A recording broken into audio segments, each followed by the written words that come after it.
ዑምራ በማድረጋችሁ የምታገኟቸው 3 ጥቅሞች። ሰውየው ዑምራ ለማድረግ በመሄዱ ብቻ የፈርድ ሶላቶችን መካ ላይ በመስገዱ ከ3 ሚሊዮን አጅር በላይ ያገኛል። ይሄ ከዑምራ ውጭ ያለው። ዑምራ ስታረጉ ደግሞ ከምታገኙት ጥቅሞች መካከል የመጀመሪያው አላህ ሱብሓነሁ ወተዓላ ወንጀሎቻችሁን ይመረላችኋል። ነቢያችን ሰለላሁ ዐለይሂ ወሰለም ምን ይላሉ?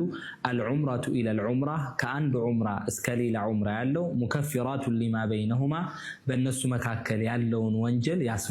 ሁለተኛው የአላህ ሱብሓነሁ ወተዓላ የተከበርክ እንግዳ ትሆናለህ። ነቢያችን ሰለላሁ ዐለይሂ ወሰለም ምን ይላሉ?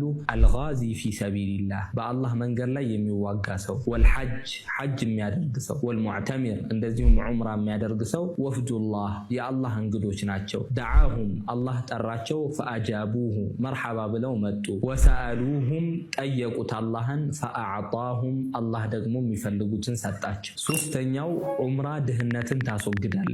ነቢያችን ሰለላሁ ዐለይሂ ወሰለም እንዲህ ይላሉ፣ ታቢዑ በይነ አልሐጅ ወልዑምራ፣ በሐጅና በዑምራ መካከል አስከታትሉ። ፈኢነ ሙታበዐተ በይነሁማ፣ በእነርሱ መካከል ማስከታተላችሁ ተንፊል ፈቅር፣ ድህነትን ይከላከልላችኋል፣ ወዙኑብ፣ ወንጀላችሁንም ያስመርላችኋል። ዑምራ ከነዚህም ሌላ ብዙ ጥቅሞች አሉት። አላህ ሱብሓነሁ ወተዓላ ዑምራን ከሚወፍቃቸው ሰዎች መካከል ያድርገን።